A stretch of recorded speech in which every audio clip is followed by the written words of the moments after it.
Okay, so today I wanted to talk about what I'm seeing for the WNBA playoffs this year, like who I think is going to win the championship, like who has a really good chance overall. So basically, what's already happened is that the Connecticut Sun beat the Fever, so they're in the semifinals, and the Aces have beat the Storm, so they're in the semifinals as well. New York goes through, and Minnesota goes through. And so I think the Aces lost their first game against Liberty. At this point, with the way it's looking, I'm going to say that New York is going to be in the final. And I'm going to say, even though Connecticut just beat them in their first game, I think Minnesota is going to be in the final.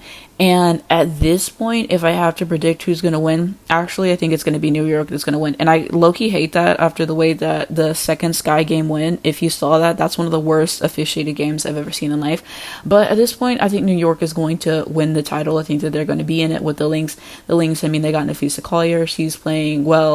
You got McBride playing well. I mean, they're great at shooting threes, having defense and stuff like that. But when you're losing to Connecticut like that, a little worried, but I think that they should be able to win and bounce back in the next two games. If Connecticut goes to the final, then, I think New York is definitely winning. And I don't know. I mean, I like the Aces, so maybe they can get it together and win. But I don't know. Asia Wilson, Kelsey Plum, Jackie Young, they can't do it alone, just saying. So I don't know. I'm getting a little concerned. So I think New York's going to take it. And like I said, I didn't want to see them win, but I mean, that's what it's giving at this point. But I would like to see Minnesota win it or the Aces win it, but we'll see what happens. We'll see what happens after everything goes down. I'll probably do a video talking about my updated thoughts on the season with the more games that I watched, my thoughts on the final games that I've seen, and kind of continue from there. But let me know who you think is going to win the championship.